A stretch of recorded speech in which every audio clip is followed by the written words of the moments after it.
नमो अर्हन्ताणं नमो सिद्धाणं नमो आयुर्याणं नमो अच्छायाणं नमो लोये सवसाहूणम् मङ्गलं भगवान् वीरो मङ्गलं गौतमो गणी मङ्गलं कुन्दकुन्दार्यो जैनधर्मोऽस्तु मङ्गलं सर्वमङ्गलमाङ्गल्यं सर्वकल्याणकारकं प्रधानं सर्वधर्माणां जैनं जयतु शासनम् जं जस्य जम्मिदेशे जेण विहाणेन जम्मिकालं मे नादं जिणेण नियदं जम्मं वा अहवमर्णं वा तं तस्य तम्मिदेशे तेन विहाणेन तम्मिकालं मे कोशक्कदिवारेणुम् इन्दो वा तः जिणिन्दो वा एवं जोनिच्छयदो जानदिदवाणि सवपज्जाये सो सद्दिट्ठि शुद्धो जो संकदिशोः को दिट्ठि। क्रमबद्ध पर्याय इस विषय पर हमारी चर्चा विगत दिनों से चल रही है। बहुत सुंदर विषय। क्रमबद्ध पर्याय की इस जीवन में आवश्यकता क्यों है ये हमने देखा था। हमने विगत दिनों में 3-4 विषयों पर चर्चा की। निराकुलता क्या होती है, पर कर्तृत्व क्यों नहीं है, ईश्वर कर्तृत्व क्यों नहीं है, कर्म का कर्तृत्व क्यों नहीं है। इतनी सारी चर्चा हमारी विगत दिनों में हुई। कल हमने चर्चा उठाई थी जो भी जगत का परिणमन होता है वह स्वयं से होता है। जगत का परिणमन स्वयं से होता है, उसमें कोई भी कुछ भी करने वाला नहीं है। इसकी थोड़ी आवाज़ बढ़ा दे। उसमें कोई भी कुछ भी करने वाला नहीं है। इस प्रकार की हमारी कल चर्चा हो चुकी थी। उसी चर्चा को कंटिन्यू करते हुए बात आगे बढ़ाते हैं। कल हमारी इतनी चर्चा हुई थी स्वयं जगत का परिणमन क्यों होता है, अर्थात स्वयं की योग्यता से जगत का परिणमन क्यों होता है, कोई उसे क्यों नहीं करवा सकता। अरे स्वयं का परिणमन इसलिए होता है क्योंकि हमने कल एक उदाहरण देखा था। अगर खुद से हो रहा है, अगर हम कर रहे हैं परिणमन, तो फिर तो जैसा हम चाहें वैसा होना चाहिए, लेकिन वैसा नहीं होता। क्यों नहीं होता? ये हाथ ऐसा तो मुड़ रहा है लेकिन ऐसा नहीं मुड़ सकता। इससे पता चलता है कि हाथ की जितनी योग्यता है, जैसी योग्यता है, वैसा काम होने वाला है। ये चर्चा हमारी कल हुई थी। हमने इतने दिनों में जो चर्चा की, ईश्वर जगत का कर्ता नहीं है, ये तो सत्य बात है। ईश्वर जगत का कर्ता नहीं है, ये तो हम में से हर व्यक्ति मानता है। परंतु ईश्वर को जगत का कर्ता नहीं मानते तो खुद को ईश्वर मान लेते हैं। मैंने ऐसा क्यों कहा खुद को ईश्वर मान लेते हैं? इसका मतलब ये नहीं कि हम खुद को भगवान मानते हैं। भगवान नहीं मानते। ईश्वर को हम कौन मानते थे? कर्ता, करने वाला। लेकिन अगर ईश्वर को करने वाला नहीं माना और खुद को करने वाला मान लिया तो खुद को भी ईश्वर मान लिया। और खुद को करने वाला कैसे मानते हैं? कोई अपने घर का, कोई अपने बच्चों का, कोई अपने राज्य का, कोई अपने प्रांत का, किसी ना किसी का अपने को कर्ता मानना ही है। कोई अपने को मंदिर का कर्ता मानता है, कोई अपने को घर का कर्ता मानता है, कोई दुकान का कर्ता मानता है। पर हम कर्ता हैं या नहीं, ये वास्तविक प्रश्न हमारे सामने खड़ा होता है। यदि हम करने वाले हैं तो जैसा हम निश्चित करते हैं वैसा होना चाहिए, जो हम चाहते हैं वैसा होना चाहिए, पर ऐसा तो नहीं होता। अगर हमें लगता हो कि हमारे चाहने से जैसा हम चाहते हैं, जैसा करना चाहते हैं, वैसा सब कुछ हो रहा है, तो अपने जीवन के एक दिन को देखिए। एक दिन में हम कितने काम चाहते हैं। आप सोचिए, हमारे जो बाल सफ़ेद हो रहे हैं, उम्र बढ़ रही है सबकी, सबके बाल सफ़ेद हो रहे हैं। अब जो एक बीच का बाल सफ़ेद हुआ है उसको वापस काला कौन करके दिखा सकता है? अब हम तो बहुत समझदार हैं, आज के ज़माने में डाई लगा लेते हैं। सफ़ेद बालों को काला दिखाने के लिए डाई लगा ली। आपने डाई तो लगाई, 3 बार धोइए 4 बार धोइए, वो डाई निकलेगी, तब वो बाल काला होके नहीं निकलेगा, सफ़ेद का सफ़ेद ही रहेगा। तो अपन से एक बाल तो सफ़ेद से काला हो नहीं रहा, और दुनिया के पूरे काम हम कर रहे हैं, ऐसा जरूर मान के बैठे हैं। बेकार में अपनी बुद्धि में बोझा डाल रहे हैं जिस चीज़ की ज़रूरत भी नहीं है। अगर हमारे किए पे हो रहा हो तो वो बाल सफ़ेद से काला करके दिखा दीजिए। हम तो कहते ज़्यादा कोई हम तो डिमांड भी नहीं कर रहे, बस एक बाल सफ़ेद से काला कर दो।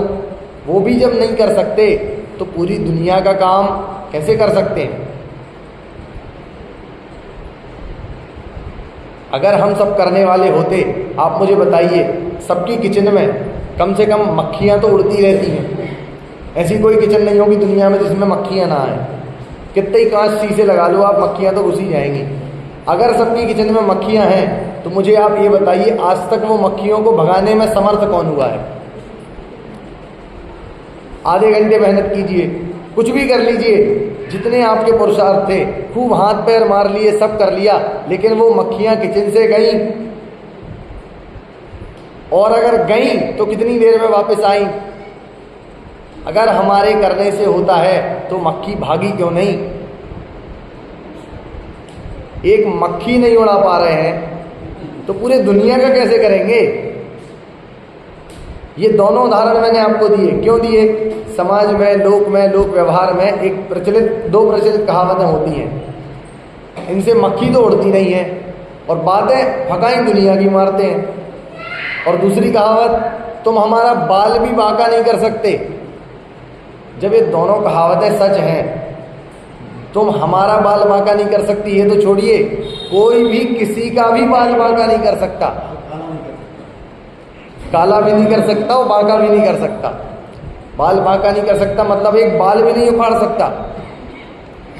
नहीं उखाड़ना है तो नहीं उखड़ेगा, और अगर उखड़ने वाला है तो आप उखाड़ो, नहीं तो कोई दूसरा आगे उखाड़ेगा, खुद से उखड़ेगा। वो बढ़ती उम्र के साथ खुद चले ही जाने, कहाँ तक रोक पाएंगे? हमसे अपने बाल नहीं संभल रहे हैं तो जिंदगी कैसे संभलेगी? जो हम चाहते हैं वो कैसे कर पाएंगे? अगर हमारे करने पे, हमारे चाहने पे काम होते हैं तो वो सब कैसे कर पाएंगे? इन बातों से स्पष्ट हो जाता है कि जो हम चाहते हैं वो नहीं होता है, जो होना होता है वो हो जाता है। अगर हम कदाचित अपनी भाषा में कहें तो तुक्का लग जाए कि हमने वही चाहा और वही होना था, तो हमें क्या लगने लगता है? मैंने किया। बिल्कुल वही बैलगाड़ी के कुत्ते जैसी हालत है। कुत्ता चल रहा है, कुत्ते को लग रहा है मैं बैलगाड़ी चला रहा हूँ। जैसे ही डायरेक्शन बदलेंगे कुत्ते को पता चल जाएगा कि मैं तो अलग चल रहा था, बैलगाड़ी अलग चल रही थी। वैसी हमारी हालत है। इतनी बड़ी मिथ्या मान्यता के साथ पूरी मनुष्यगति निकालेंगे, पूरा मनुष्य भाव निकालेंगे, मरते दम पे समझ में आएगी। क्यों समझ में आएगी? क्योंकि इतने अमीर अमीर आदमी, अगर मुझे आप एक बात बताइए, आपने हर्षद मेहता का नाम सुना होगा। हर्षद मेहता एक ऐसा व्यक्ति था जिसने इतने पैसे कमाए जितने हम सोच भी नहीं सकते, और उतने पैसे कमाने के बाद भी हार्ट अटैक की मौत मरा। अब बताइए, अगर खुद के करने से कुछ होता है तो इतने पैसे कमाने वाला व्यक्ति भी खुद मर गया। माइकल जैक्सन नाम का व्यक्ति हुआ। माइकल जैक्सन डांसर था और उसकी एक इच्छा थी, वो हमेशा कहता था कि मैं 150 साल जी के दिखाऊंगा। उसकी पूरी डॉक्टरों की टीम थी, हर चीज़ में डॉक्टर लगे थे, हर चीज़ में। उसका खाना टेस्ट होके आता था कि खाना सही है कि नहीं, उसमें बैक्टीरिया तो नहीं है। वो जिस पानी से नहा रहा है वो पानी टेस्ट होता था, वो जिस जगह पे जा रहा है वो जगह टेस्ट होती थी। सब कर लिया उसने, पर 50 की उम्र में चला गया। अगर करने से होता है तो वह बचा क्यों नहीं? कितने उदाहरण देख सकते हैं। गामा पहलवान, जब वो पहलवानी करता था, अच्छे अच्छे पहलवानों को उठा के पटक दिया। ऐसी हालत थी कि कोई सामने खड़ा नहीं हो पाता था, थर थर पैर कांप जाए, ऐसा पहलवान। और हाँ, जब अंत में मरने के समय पलंग पर पड़ा हुआ था तब नाक के ऊपर मक्खी मंडरा रही थी तो वो नहीं उड़ा पा रहा था, ऐसी हालत थी। अब अगर खुद के करने से होता है तो मक्खी क्यों नहीं उड़ाई जा रही? कितने उदाहरण हैं हमारे पास। ये सारे व्यक्ति इतने समर्थ थे, इतने शक्तिशाली थे, तो भी मरते समय कुछ नहीं कर पाए। मरते समय छोड़िए, जीवन में कितनी आपत्तियां आ जाती हैं और कुछ नहीं कर पाते हैं। अब बताइए, कितने बड़े बड़े अमीर लोग कैंसर से मरते हैं कि नहीं? अभी आप देखिए, कैंसर से अमीरों की ज़्यादातर मौत, नेचुरल डेथ तो मिडिल क्लास की होती है। अमीरों की मौत तो डायबिटीज से होगी, कैंसर से होगी, स्ट्रेस से होगी, इन्हीं चीज़ों से अमीरों की मौत होगी। और इन चीज़ों से अमीरों की मौत हो रही है, इसका मतलब आप समझिए इतना पैसा था तो भी कुछ नहीं कर सकते। अपना कैंसर ठीक नहीं करवा पाया आदमी, इतना पैसा होने के बाद। क्यों?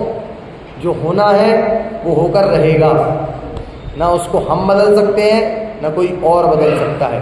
ये है जगत का स्वयं परिणमन। जो होना है सो निश्चित है, केवल ज्ञानी ने गाया है। इस प्रकार से जगत का स्वयं का परिणमन होता ही है। अब इस जगत के स्वयं परिणमन में कदाचित हमारे मन में अगर तुक्के में ये भ्रम बैठ जाए कि सब कुछ करने वाला मैं हूँ, तो एक बार कुंद आचार्य का समयसार खोलना चाहिए। कुंद आचार्य देव ने समयसार ग्रंथ लिखा, उसमें तीसरा ही अधिकार है पूर्वरंग अधिकार और जीवा जीव अधिकार के बाद कर्ता कर्म अधिकार लिखा। कर्ता कर्म अधिकार में आचार्य देव ने क्या लिखा? ये नहीं लिखा ईश्वर जगत का कर्ता है या नहीं, ये नहीं लिखा। क्यों नहीं लिखा? अरे क्योंकि आचार्य देव के सामने ये समस्या थी ही नहीं कि ईश्वर जगत का कर्ता है या नहीं। आचार्य देव तो कह रहे थे हमारे सामने जो शिष्य बैठे हैं उनको ये तो पता है कि ईश्वर जगत का कर्ता नहीं है। इसी प्रकार हम सब जितने बैठे हैं हमें ये तो पता है कि ईश्वर जगत का कर्ता नहीं है। पर कुंद आचार्य देव ने कहा इसे एक गलत फहमी होती है, इसे लगता है ये खुद करता है। आचार्य देव ने अधिकार को प्रारंभ करते हुए ही ये कह दिया आश्रव भाव का कर्ता ज्ञानी या जीव नहीं है। अधिकार के प्रारंभ में कहा है और इतने तर्क दे करके इस बात को सिद्ध किया। इस प्रकार भी कहा णादूण आसवाणम असुचित्तम च विपरीय भावम च। आश्रव भाव असुचि भाव हैं, बुरे हैं और विपरीत भाव हैं। विपरीत भावों को ये जीव कैसे कर सकता है? विपरीत भावों के करने की क्षमता इस जीव में है ही नहीं, तो ये जीव विपरीत भावों को कर कैसे रहा है? इसका मतलब है विपरीत भावों को जीव नहीं कर सकता, तो खुद के परिणामों को कर सकता है। जी हाँ, कर तो सकता है, लेकिन अपने अनुसार नहीं कर सकता। जैसा होना है वो हो जाए और उसमें आपको लगे कि मैंने किया, तो मान लो कि आप करता थे, लेकिन आपने जैसा चाहा और वैसा हो गया, ये मान के अगर खुद को करता मान रहे हो तो मिथ्या बुद्धि अंदर में पड़ी हुई है। परिणमन के करता तो आप हो, परिवर्तन के करता आप नहीं हो। दो बहुत बड़े शब्द हैं, समझने जैसे। बोल तो हम जल्दी में जाते हैं, लेकिन समझने लायक शब्द हैं। परिणमन और परिवर्तन दो बिल्कुल अलग अलग चीजें हैं। परिणमन हर द्रव्य कर रहा है, परिणमन सहज है, परिवर्तन असहज है। परिणमन हर द्रव्य परिणमन करता है। ऐसा जगत में कोई द्रव्य नहीं जो परिणमन न करता हो। हमें लगता है ये पेन है, ये पेन जैसा मैं लेके आया था वैसा ही पेन है। जीव का परिणमन तो हमें दिख जाता है। हम छोटे थे, बिल्कुल साफ शकल, बड़े होने लगे, मूंछ दाढ़ी आ गई, बड़े होने लगे, बाल सफ़ेद होने लगे, और बड़े हो गए, बाल ही चले गए। अब इस पेन का हम पूछे, पेन का परिणमन होता है या नहीं? ये जो पेन में लेके आया था वैसा ही का वैसा है, 2 साल बाद देखूंगा वैसा ही का वैसा है, इसमें परिणमन कहाँ हुआ? अरे तो उसी के लिए तो केवली भगवान कहते हैं कि केवली के ज्ञान में भी तो कुछ चीज़ें आती हैं। इसके जो परमाणु मिलकर के ये पेन बना था वो परमाणु वही नहीं है, परमाणु बदल के दूसरे आ भी गए। अरे अभी आ गए, ऊपर से नीचे 2 मिनट नहीं लगते, मैंने हाथ में पकड़ा है, उसी हर समय परमाणु बदल रहे हैं। ऐसी स्थिति है, हर समय हर द्रव्य परिणमन कर रहा है, मात्र अंतर कहाँ है? कोई भी द्रव्य परिवर्तन नहीं कर रहा है। अगर मुझे अभी ज्ञान हो रहा है तो ये मेरा परिणमन है, लेकिन मैं चाहूं कि मैं बस इसको जानूं और इसको ना जानूं तो ये मेरे परिवर्तन की बुद्धि है, पर ऐसा हो नहीं सकता। अपनी एक बहुत प्रवृत्ति होती है, रास्ते में जा रहे हो तो सामने विष्ठा डली हो, किसी भी जानवर की विष्ठा डली हो, फटाफट क्या कर लेते हैं, छी मंदिर जा रहे थे क्या देख लिया सुबह सुबह, छी छी छी छी, ऐसे करके निकल जाते हैं फटाफट से। बहुत घिन छूटने लगती है ना उसको देख करके। तो एक बात बताइए, अगर आपको एक विष्ठा देखी नहीं जा रही है तो केवल ज्ञानी बन करके अनंत विष्ठा कैसे देखेंगे? अगर केवल ज्ञानी बनना है तो केवल ज्ञानी तो हर समय अनंत विष्ठाएं देख रहे हैं, और वो तक देख रहे हैं जो अभी हुई नहीं है, ऐसी गंदगी देख रहे हैं। दिक्कत कहाँ है? हमने विष्ठा को बुरा माना है, हमने विष्ठा को बुरा माना है। वहीं कोई सामने मिठाई आ जाए तो अच्छी लगती है क्योंकि उसे अच्छा माना है। जानना हमारा और केवली का एक जैसा है, जानने में अंतर नहीं है। मैं ये नहीं कह रहा हूं कि कितना जान रहे हैं, कितने में तो केवली हमसे अनंत गुना ज़्यादा जानते हैं। जितना जान रहे हैं उस जानने में अंतर नहीं है। अंतर कहाँ है? बुद्धि में, मान्यता में। केवली की मान्यता में क्या है? मैं किसी का कर्ता नहीं हूँ, और हमारी मान्यता में क्या है? मैं हर एक का कर्ता हूँ। ये दिक्कत है, और ये दूर कहाँ से होगा? ये अपनी अंदर की जो कहा जाए तो फालतू की जो हमने धारणा बना रखी है वह दूर कैसे हो सकती है? उसके लिए क्रमबद्ध पर्याय की आवश्यकता है। उसके लिए क्रमबद्ध पर्याय हमें सिखाती है, हर पर्याय अपने हिसाब से हो रही है, तुम मात्र उस पर्याय को धारण करते हो, उस पर्याय में परिवर्तन नहीं करते। निमित्त तो तुम बन सकते हो लेकिन कर्ता तुम नहीं बन सकते। ये क्रमबद्ध पर्याय हमें सिखाती है। कर्ता अकेला हम कर्ता ऐसा नहीं मानते। कर्ता जैसा जिनवाणी में बहुत जगह आप देखेंगे, राग आदि का कर्ता जीव को कहा, ज्ञान का कर्ता जीव को कहा। तो क्यों कहा? अगर कर्ता नहीं है तो क्यों जिनवाणी में कर्ता कर्ता कहते हैं बार बार? तो हमारी बुद्धि में गलती है। एक तो हम क्या मानते हैं, कर्ता मतलब कौन? अरे कुछ करे तो, कुछ करे तो।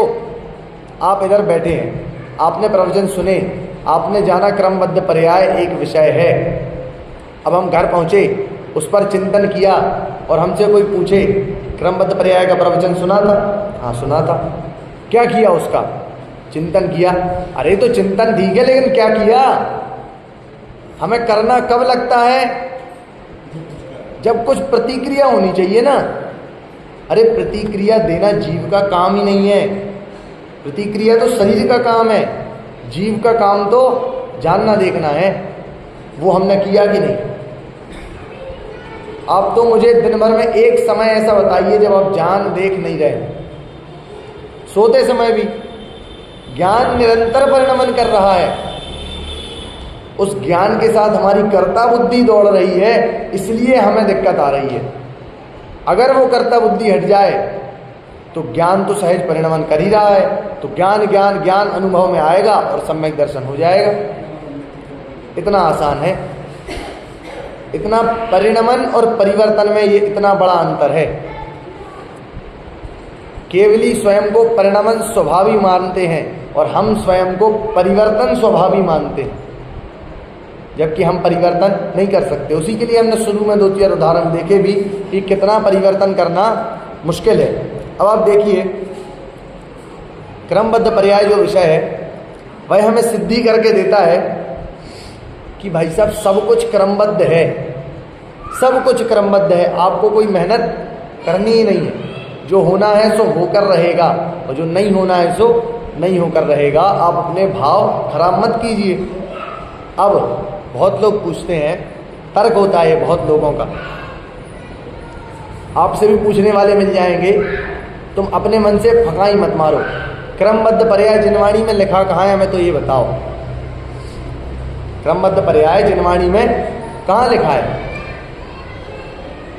क्रम नियमित पर्याय तो शब्द है, क्रमबद्ध पर्याय शब्द कहाँ लिखा है ये बताओ।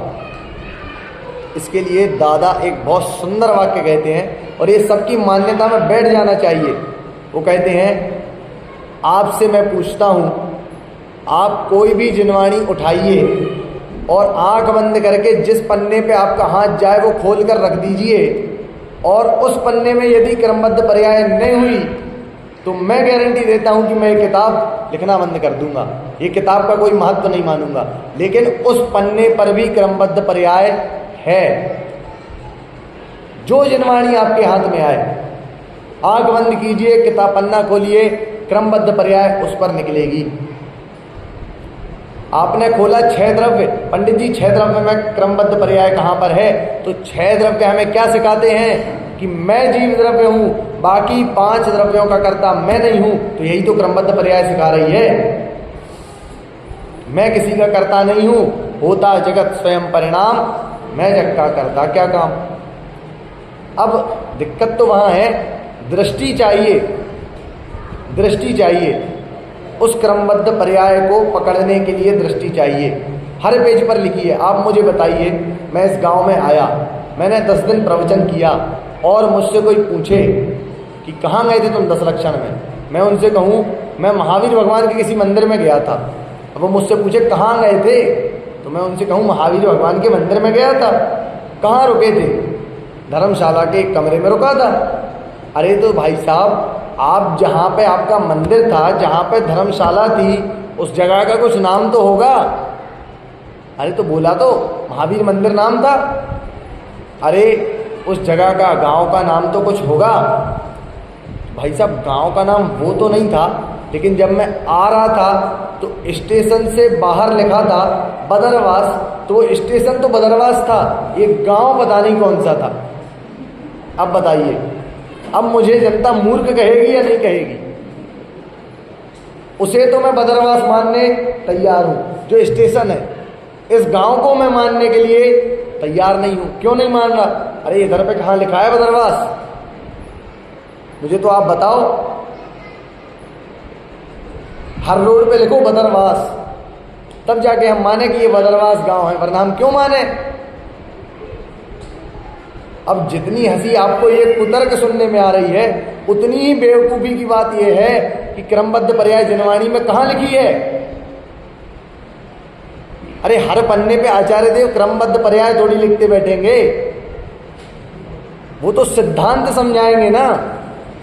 और उनने क्रम नियमित पर्याय जैसा शब्द देकर बताया भी, फिर भी यदि हृदय को क्रमबद्ध पर्याय स्वीकार ना हो तो उसके अभाग्य की महिमा तो हमसे नहीं कही जाती।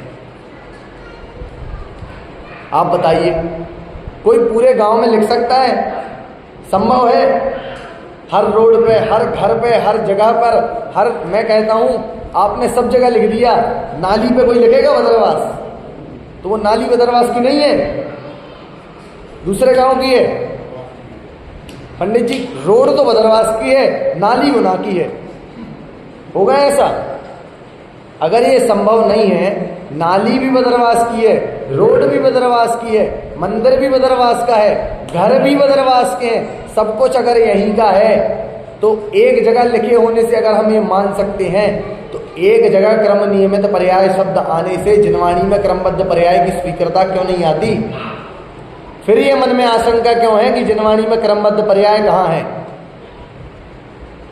इससे तो समझ में आता है हमारी दृष्टि में खोट है, मान्यता में खोट है। क्यों?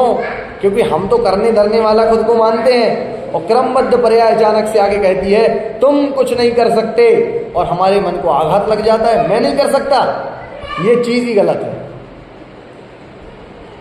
ये जो सिद्धांत है वही गलत है, उसको ही झुटलाने में लग जाते हैं। दृष्टि में दोष कैसे होता है? बहुत दृष्टि में हमारे जो दोष आता है वह तब आता है जब मन में द्वेष बुद्धि हो, या फिर हमें स्वीकार ना हो वो चीज, तब जाके मन में दृष्टि में खोट आता है। किसी को क्रमबद्ध पर्याय शब्द ही चाहिए। क्यों चाहिए? क्योंकि सिद्धांत अंदर में स्वीकार नहीं हो रहा है, पच नहीं रहा है अकर्तृत्व का सिद्धांत। हमें लगता है मैं कुछ तो कर सकता हूं, कुछ तो कर ही सकता हूं। अरे तो हमने कब मना किया कि कुछ नहीं कर सकते? हम तो ये कर रहे कि तुम कुछ परिवर्तन नहीं कर सकते, करोगे तो तुम ही। क्रमबद्ध पर्याय में लिखा है मुझे इस समय इस चीज का ज्ञान होना था, तो मुझे उस समय उस वस्तु का ज्ञान होगा, तो मैं उस ज्ञान का करता तो हूं, लेकिन मैं ये नहीं कर सकता कि मुझे उस समय उस वस्तु का ज्ञान होना था तो मैं किसी दूसरी वस्तु का ज्ञान कर लूं। ये क्रमबद्ध पर्याय मना करता है। कर्ता होने के लिए कब मना किया, लेकिन बुद्धि में वही बैठ गया। दृष्टि में द्वेष पूर्वक हमें वही शब्द चाहिए। बहुत से मिल जाएंगे आपको ऐसे बोलते हुए, ये तो किन्हीं अज्ञानियों का लिखा हुआ है क्रमबद्ध पर्याय, कोई ज्ञानी ऐसा नहीं लिखता। अरे तुम्हें वो शब्द चाहिए क्योंकि तुम्हारी दृष्टि में स्वीकार नहीं हो रहा है। एक बार क्या हुआ, दो बच्चे थे, बिल्कुल एक बच्चा डरा सहमा प्रिंसिपल के ऑफिस में पहुंचा और प्रिंसिपल से क्या कहा, मुझे वो बच्चा कह रहा है तुझे बहुत मारूंगा। क्या कहा? तुझे बहुत मारूंगा। अब प्रिंसिपल आए, प्रिंसिपल ने उस बच्चे को उठाया, क्यों रे तेरी इतनी हिम्मत, दूसरों बच्चों को धमकी देगा कि तू मारेगा? वो कह रहा है मैंने कब दी, मैंने ऐसा कहा ही नहीं कि मैं मारूंगा। तो प्रिंसिपल कह रहा है ये तो कह रहा था। तो प्रिंसिपल ने पूछा तूने नहीं कहा? तो वो कहता है बच्चा नहीं कहा। फिर तूने क्या कहा था? मैंने तो ये कहा था कि टांगें तोड़ दूंगा और घर तक नहीं पहुंचने दूंगा। अब इसमें मैंने ये कहा कि बहुत मारूंगा? अब इसमें मैंने कहा कहीं, मैंने नहीं कहा कहीं कि बहुत मारूंगा, एक बार भी इस्तेमाल नहीं किया मैंने ये शब्द, लेकिन मैंने ये जरूर कहा कि टांगें तोड़ दूंगा और घर तक नहीं पहुंचने दूंगा। अब उसका भाव क्या निकला? बहुत मारेगा ना। इसी प्रकार की प्रवृत्ति है। सिद्धांत दिखाने को तैयार है, हमें नहीं चाहिए, तुम तो क्रमबद्ध पर्याय दिखाओ ना। कहां लिखा है? हम कह रहे कार्तिकेय स्वामी ने लिखा जम जस्य जम्मि देसे जेण विहाणेण जम्मि कालम्मी तम तस्य तम्मि देसे तेण विहाणेण तम्मि कालम्मी। इससे ज्यादा क्या क्रमबद्ध पर्याय दिखाएं? अरे ये हटाओ, तुम तो ये बताओ इस गाथा में क्रमबद्ध पर्याय कहां लिखा है? अब ये दृष्टि में खोट है, इसलिए मन स्वीकार नहीं करता कि क्रमबद्ध पर्याय जैसे विषय को माना जाए, क्योंकि कर्तापने की जो बुद्धि पड़ी हुई है वो इतनी गहरी है कि वो स्वीकार ही नहीं करने देती है कि ऐसा भी कोई सिद्धांत हो सकता है। अंतर आत्मा जो हमारी है, कहा जाए तो वो अलाउ नहीं करती हमें कि ये सिद्धांत स्वीकार कर लो। दो ही कंडीशन हो सकती हैं दुनिया में, दो ही प्रकार के लोग हैं, जो क्रमबद्ध पर्याय को मानते हैं और जो क्रमबद्ध पर्याय को नहीं मानते हैं। तीसरे प्रकार के लोग नहीं हैं। इतने कॉन्फिडेंस से कैसे कह रहे पंडित जी आप? अभी हम तीसरे दिखा देंगे, तो दिखाइए। क्रमबद्ध पर्याय को मानने वाले के अंदर कर्ता बुद्धि नहीं हो सकती, और क्रमबद्ध पर्याय को नहीं मानने वाले के अंदर गारंटी से कर्ता बुद्धि होगी। इसी टाइप के तो दो प्रकार के लोग हैं। और बताइए आप, सम्यक दृष्टि मिथ्या दृष्टि का विभाजन कैसे हुआ? सम्यक दृष्टि कहता है मैं ज्ञाता दृष्टा हूं, मिथ्या दृष्टि कहता है मैं कर्ता भोक्ता हूं। सम्यक दृष्टि और मिथ्या दृष्टि, इन दोनों में मात्र इतना ही अंतर है, और यही क्रमबद्ध पर्याय के मानने वालों और ना मानने वालों में अंतर है। यदि कोई व्यक्ति के अंतर में क्रमबद्ध पर्याय स्वीकृत नहीं हो रही है तो कर्तापने की बुद्धि पड़ी हुई है, और निश्चित रूप से कर्तापने की बुद्धि उसे मिथ्यात्व ही करा रही है, सम्यक नहीं करा रही। क्रमबद्ध पर्याय को ना मानने के दिन नुकसान है। इसलिए ये विषय समझने योग्य है, बहुत महत्वपूर्ण विषय है। ये विषय हमें सिखाता है जीवन में निराकुल तो होके देखो, तुम्हारे साथ घटना घटी कहाँ है। देखिए तो एक बार आपके जीवन में कुछ हुआ, परिवर्तन क्या आ गया उससे। सेठ सुदर्शन को लीजिए, सेठ सुदर्शन के साथ क्या नहीं किया उस रानी ने, जितने मायाचार संभव थे रानी ने सब किया सेठ सुदर्शन के साथ। क्यों? क्योंकि सेठ सुदर्शन ने मना कर दिया था। इतनी प्रतिकूलताएं आई, इतनी प्रतिकूलताएं आई कि क्या बताएं आपको, सूली पे चढ़ाने का आदेश आ गया। इतना बुरा दिन एक सेठ का और एक ब्रह्मचारी सेठ का, इतना बुरा दिन कि सूली पे चढ़ना है।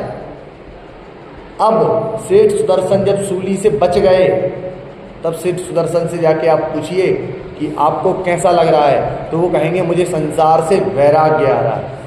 वो ये नहीं कहेंगे मेरे साथ ऐसा कैसे हो गया, होना ही नहीं चाहिए था, कैसे हो रहा है। उन्हें आकुलता नहीं होगी कि रानी ने मेरे साथ ऐसा कैसे कर दिया। कोई पूर्व के मेरे ऐसे कर्म बंधे होंगे कि मेरे साथ ऐसा होना क्रमबद्ध में लिखा होगा, तो वह हुआ है, इसीलिए हुआ है, इसीलिए उन्हें उससे वैराग्य आया है, आकुलता उत्पन्न नहीं हुई। पार्श्वनाथ भगवान पर इतने उपसर्ग किए। लोग धर्मेंद्र पद्मावती को पूछते हैं कि धर्मेंद्र पद्मावती ने बचा लिया। मुझे आप एक बात बताइए, मेरा एक ही मात्र तर्क है, धर्मेंद्र पद्मावती ने अगर पार्श्वनाथ भगवान को बचाया है तो इसका मतलब आप ये कहना चाहते हैं कि तीर्थंकर कमजोर होते हैं। बचाया उन्हें जाता है जो कमजोर होता है। भाई साहब, धर्मेंद्र पद्मावती का तो पता नहीं, पार्श्वनाथ भगवान का वज्र ऋषभ नाराज सहनन था। कमठ ने जो बरसाया है उससे लाख गुना ज्यादा भी बरसा देता तो भी उनके शरीर को फर्क पड़ने वाला नहीं था। और अगर धोखे से पार्श्वनाथ भगवान गुस्से में आ जाए तो उनकी इतनी ताकत थी कि वो 3 लोग पलट दें। तीर्थंकर की ताकत है इतनी, पूरा मध्य लोग उल्टा पुल्टा कर देंगे वो। और आप कह रहे हैं कि किसी सामान्य से देव ने पार्श्वनाथ भगवान को बचा लिया। ये तो वही बात हो गई बिल्कुल, कोई पहलवान खड़ा हो और कोई बच्चा आए और एक मक्खी उड़ा दे और कहे कि हमने तुम्हें बचा लिया, तो उस पहलवान को उस बच्चे की जरूरत थी। पहलवान शांति से बैठा था, वो मक्खी जानबूझकर उड़ा नहीं रहा था। और इसको क्या लग रहा है, बच्चे को पहलवान की क्षमता नहीं थी और हमने मदद की है, ये है। अब बताइए, धर्मेंद्र पद्मावती जो सामान्य देव है, वे तीर्थंकर की मदद कर सकते हैं कभी? एक इतना बलशाली जीव जो मध्य लोक पलट देगा, और आप कह रहे हैं उसके ऊपर एक चट्टान गिरी और उसे दुख हो जाएगा। उसे दुख कैसे हो सकता है? ऐसे पार्श्वनाथ भगवान जिनका कर्तृत्व का बोझा हम धर्मेंद्र पद्मावती पे डालते हैं। एक बार धर्मेंद्र पद्मावती से तो पूछो उन्हें क्या लगता है, उनने बचाया कि नहीं? उनके मुंह से तो सुन के देखो, कौन किसको बचाने वाला? जब कोई किसी का कर ही नहीं सकता तो कैसे बचाएगा? समयसार में कितनी सुंदर गाथाएं आती हैं। निज आयु क्षय से मरण हो यह बात जिनवर न कही, तुम मार कैसे सकोगे जब आयु हर सकते नहीं। निज आयु से जीवित रहे यह बात जिनवर न कही, तुम बचा कैसे सकोगे जब आयु दे सकते नहीं। दोनों कंडीशन घटा दी, न तुम मार सकते न तुम बचा सकते। अगर मैं यहां पर बैठकर जिंदा बैठा हूं तो मात्र मेरे आयु कर्म के कारण, और अगर कोई व्यक्ति मर रहा है तो वो आयु कर्म के क्षय के कारण। कोई किसी को बचा नहीं सकता, कोई किसी को मार नहीं सकता। इससे ही तो कर्तृत्व की बुद्धि गलती है और क्रमबद्ध पर्याय का सिद्धांत निकलता है। अब बताइए समय सार में क्रमबद्ध पर्याय लिखी कि नहीं लिखी?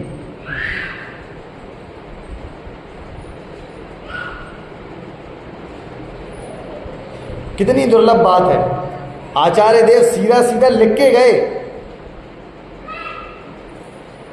मानो उनने क्या काम किया, आचार्य देव ने रोटी बनाई, अचार बनाया, मुरब्बा बनाया, दाल बनाई, सब्जी बनाई, सब बना के थाली में रख दिया।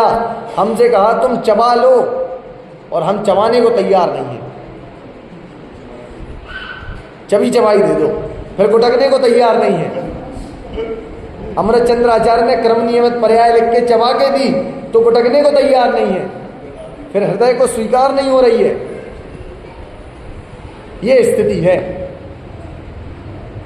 अब इन शास्त्रों में क्रमबद्ध पर्याय स्पष्टतः लिखी हुई है।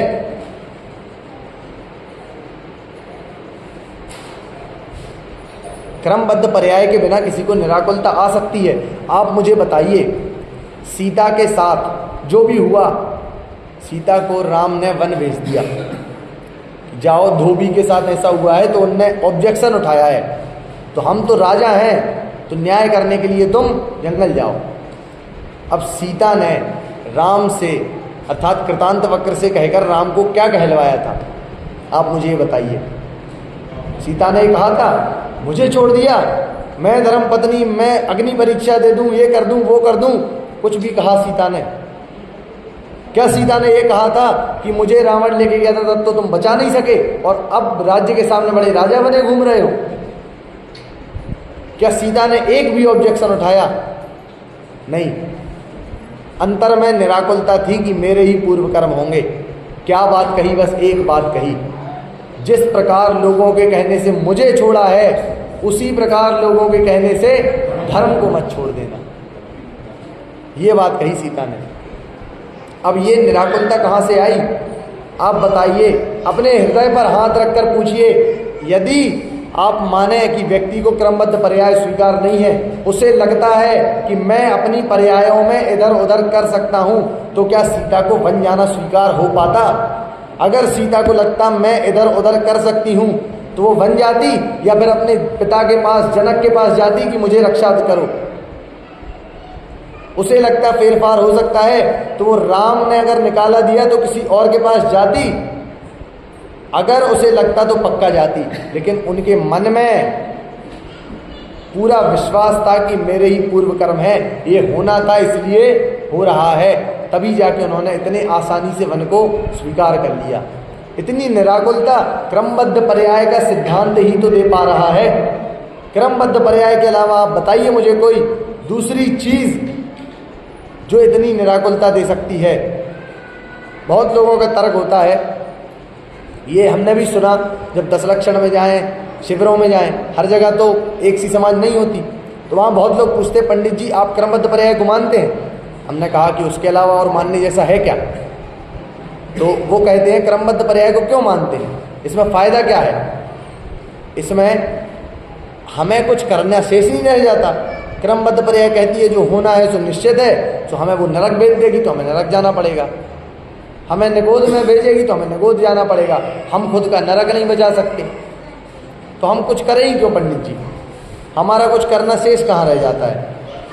कुछ बचता ही नहीं है जो हम कर पाएंगे। इसलिए आप तो ऐसा मानो कि क्रम नियमित पर्याय है, मतलब पर्याय तो एक होनी है, लेकिन कौन सी होनी है ये फिक्स नहीं है। अरे आप मुझे बताइए कि आपने ऐसा क्यों माना कि पर्याय जो होनी है वो फिक्स नहीं है? क्यों माना? बस इसलिए ही तो माना है कि इतनी सारी पर्यायों में से ऑप्शन तो खुल गए मेरे पास। अब मुझे नरक नहीं जाना, अब मुझे स्वर्ग जाना होगा तो मैं स्वर्ग जा सकता हूँ। अपने कर्तृत्व को पोषण करने का मौका मिल गया। क्यों? जैसे कुछ भी काम किया मतलब हो गया और उसमें हमारा विकल्प हुआ होगा, तो फिर उसमें भी ये ऑप्शन लगाएगा कि दो प्रकार से हो सकता था, या तो हमारे बिना या तो हमारे साथ। हमारे साथ में हुआ है मतलब हम करता है। इसलिए तो आचार्य देव कहते हैं कर्तृत्व बुद्धि का त्याग करो। कर्तृत्व बुद्धि का त्याग क्रमबद्ध पर्याय इस सिद्धांत से हो सकता है, अन्यथा नहीं। इसके समान मजबूत सिद्धांत नहीं है। जितने दुनिया भर के सिद्धांत बनाए गए हैं सारे क्रमबद्ध पर्याय में समाहित हो जाते हैं। आप मुझे बताइए, एक सिद्धांत है जैनों का सबसे बड़ा सिद्धांत माना जाता है, एक द्रव्य दूसरे द्रव्य का नहीं कर सकता, तो क्रमबद्ध पर्याय यही तो कह रहा है।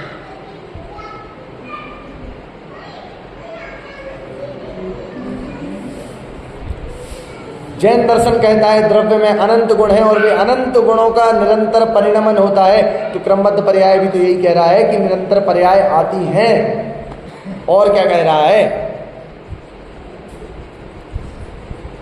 बस मानने की देर है। जिस दिन हृदय को ये बात स्वीकार हो गई उस दिन समय नहीं लगेगा हमारा जीवन सुधरने में, हमारी आगे की जिंदगी सुधरने में, सब कुछ एक क्षण में सुधर जाएगा। बस इतना मानना है कि जो होना है सो निश्चित है, केवल ज्ञानी ने गाया है।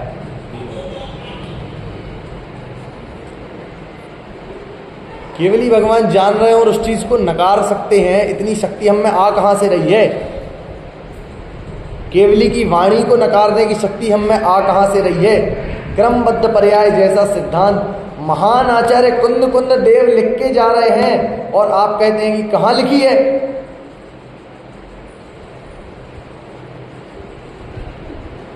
पूरा समय सार कुंद कुंद आचार्य ने 415 गाथाओं से भर दिया और आप कहते हैं कहां लिखी है? ये तो अपनी बुद्धि पर सवाल उठाने वाली बात है। आचार्य देव ने तो सब कर दिया, जितना संभव था वो पूरा करके गए हैं, परंतु हमें स्वीकार नहीं हो रही है। इसका मतलब है हमारे हृदय में कमजोरी है, हमारी मान्यता में अभी भी कर्ता बुद्धि पड़ी हुई है। इसमें कुंद कुंद आचार्य की गलती नहीं है कि वो क्रमबद्ध पर्याय शब्द नहीं लिख के गए, इसमें हमारी गलती है कि हमें इतने सारे विषय में भी क्रमबद्ध पर्याय मिल नहीं रही है।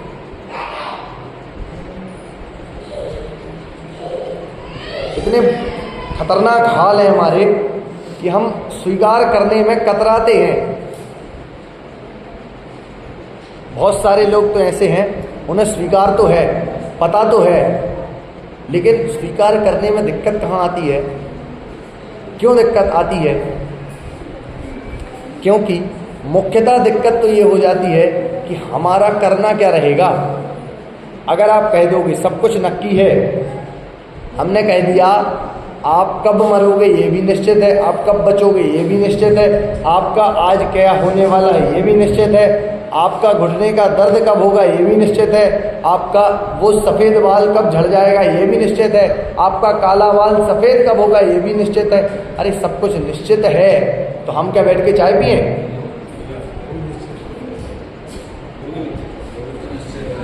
तो आप चाय पिएंगे या दूध पिएंगे ये भी निश्चित है। आपके मन में क्रमबद्ध पर्याय के प्रति इतना द्वेष होगा ये भी निश्चित है। आपको क्रमबद्ध पर्याय पचेगी नहीं ये भी निश्चित है। हर समय पे, दादा कहते हैं हर समय पे पर्याय खचित है। खचित का मतलब जानते हैं आप? एक पत्थर उठाइए और पत्थर पे ऐसा कर दीजिए, पत्थर की लकीर जो होती है उसे नहीं मिटाया जा सकता, उसी प्रकार पर्याय है। ये द्रव्य है तो इसकी इस पर्याय पे क्या होने वाला है वो लिख गया है, खचित है। ब्राह्मणों में एक चीज होती है छठी का लेख। बच्चा पैदा होने के बाद 6 दिन बाद उसके माथे की रेखाओं को देख के बता दिया जाता है कि इसके साथ क्या होगा, और वो बदला नहीं जा सकता। ऐसा माना जाता है कि वो ब्रह्मा लिखते हैं और ब्रह्मा ने लिखा और अब वो बदला नहीं जा सकता। तो वही छठी का लेख ही अपने में है, वही छठी का लेख है। कोई द्रव्य किसी का नहीं कर सकता, जो होना है सो निश्चित है, और हर समय में क्या होना है ये भी निश्चित है। कुछ ना कुछ होगा ये तो पर्याय बताती है। पर्याय का शब्द ही अर्थ का ही, पर्याय का ही अर्थ है। क्या पर्याय का अर्थ है? परिणमन करना। तो कुछ ना कुछ होगा, परिणमन होता है तभी कुछ होता है। अगर ये पुस्तक ऐसी पड़ी रहे तो ये पुस्तक में बदलाव आएंगे? नहीं आएंगे। लेकिन जब मैं इसे खोल के पढ़ना प्रारंभ करूँ और ऐसा हाथ फेरूं तो शायद इसकी बाइंडिंग थोड़ी खुलेगी, इसमें परिवर्तन आया। तो जब परिणमन होता है तब परिवर्तन, तब उसमें कुछ होता है। तो पर्याय बताती है कुछ होना है, क्रमबद्धता बताती है कि नियम से क्रम में होना है, और क्रमबद्ध पर्याय का सिद्धांत बताता है कि क्या होना है।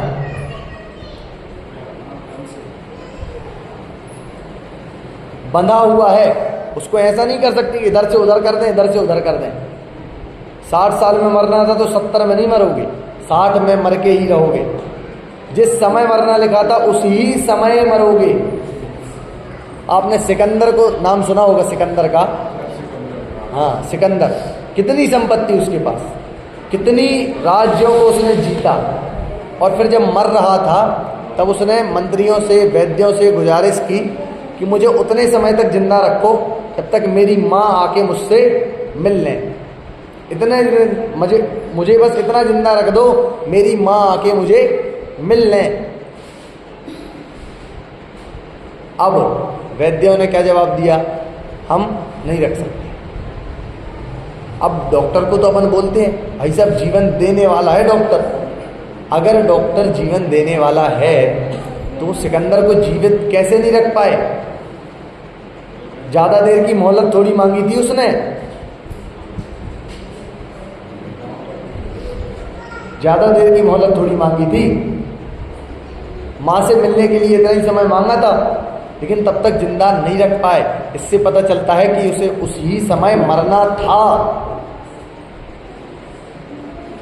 अगर डॉक्टर जीवन देने वाला है तो आप अस्पताल में जाइए और अस्पताल में जाकर के मुझे बताइए कि कितने मरीज जिंदा बचते हैं और कितने मरते हैं। अगर डॉक्टर जीवन देता है तो हर मरीज जिंदा वापस घर आना चाहिए।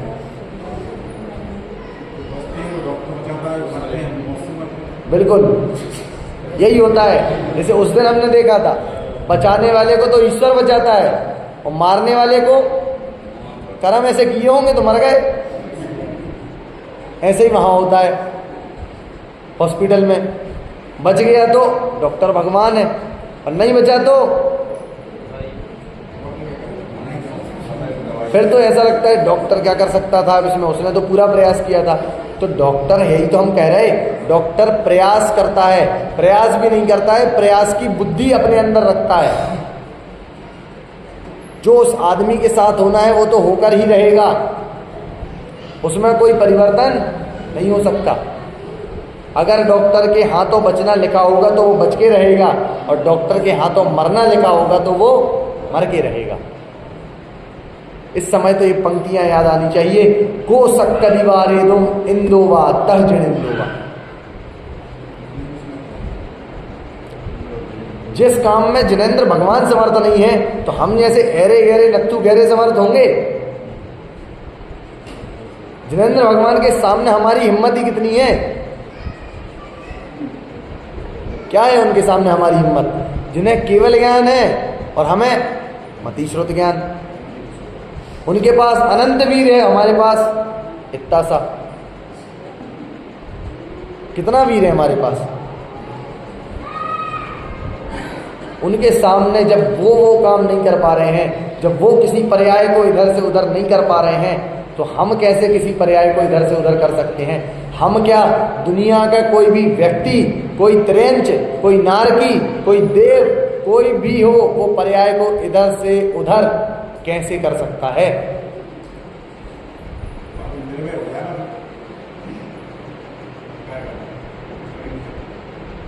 यही तो बात है। कुछ जब हम कर ही नहीं सकते तो निर्भयता, इसी निर्भयता को तो कहेंगे निराकुलता आ जाएगी अपने आप, समय नहीं लगेगा। आप बताइए, नारकी व्यक्ति मार रहा है, ये उसकी गलती है? हमने मान लिया नारकी की गलती है। हम पुण्य कर रहे हैं, ये हमारी अच्छी बात है, हमने मान लिया अच्छी बात है। लेकिन आप देखिए तो किस पर्याय में आप देख रहे हैं। नारकी पर्याय की बुरी बात है, मनुष्य पर्याय की अच्छी बात है। जीव द्रव्य में तो ये अच्छे बुरे प्रवेश यही नहीं, जीव द्रव्य में दोनों चीजें नहीं घुसी। ना नारकी के जीव में मारना घुसा, और ना मनुष्य के जीव में देव पूजा घुसी, दोनों नहीं घुसी। निराकुलता क्रमबद्ध पर्याय से आनी चाहिए। हमारे जीव को कोई फर्क ही नहीं पड़ता, जो होना है वो निश्चित है, लेकिन वो होने वाली चीज हमारे जीव को टस से मस नहीं कर सकती। नार की जीव को जीव से जड़ नहीं बना सकती और देव को जीव से परमात्मा नहीं बना सकती। जो होना है वो निश्चित है, लेकिन मेरे स्वरूप में वो कुछ दखलंदाजी करने वाला नहीं है। इससे पता चलता है निराकुलता भी आती है और क्रमबद्ध पर्याय पढ़ने से स्वाधीनता भी आती है। एक क्रमबद्ध पर्याय के इतने लाभ हैं कि गिनते गिनते थक जाएंगे। हमारी जिंदगी में जो रोज हम काम करते हैं सब में आप घटाकर देख लीजिए, क्रमबद्ध पर्याय के अलावा कोई सिद्धांत नहीं घटेगा। क्रमबद्ध पर्याय हर जगह है, क्रमबद्ध पर्याय जहां आप खोलें वहां क्रमबद्ध पर्याय है। जो काम होना था वो क्रमबद्ध पर्याय से हो रहे हैं, सारे काम क्रमबद्ध पर्याय से, सब कुछ क्रमबद्ध है। तो हमारी मेहनत कितनी है? मेहनत मात्र उस काम को जानने की है।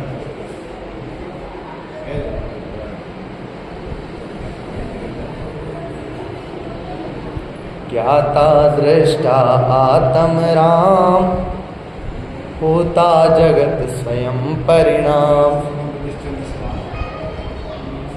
मैं स्वतंत्र निश्चल निष्काम, बहुत मैं स्वतंत्र निश्चल निष्काम। मुझे कितनी उपमाएं दी, स्वतंत्र भी कहा, निश्चल भी कहा, निष्काम भी कहा, और क्या कहा? ज्ञाता दृष्टा भी कहा। और इतने सारे सिद्धांत अगर आपको याद नहीं रहते हो तो आप क्रमबद्ध पर्याय को याद कीजिए, उसमें सारे सिद्धांत हैं। ये क्रमबद्ध पर्याय का महत्व है। क्रमबद्ध पर्याय मात्र इस पुस्तक तक सीमित रहने वाली चीज नहीं है, हमारे जीवन में उतरने वाली चीज है। हमारी हर घटना पर घटित होने वाली चीज क्रमबद्ध पर्याय है। हमारी हर पर्याय को जब हम क्रमबद्ध पर्याय इस सिद्धांत से देखेंगे तब अंतर में निराकुलता आएगी। अरे ये होना था तो हो गया, अब इसमें क्या कर सकते हैं? उसका शोक मनाना छोड़ो, आगे की सुध ले।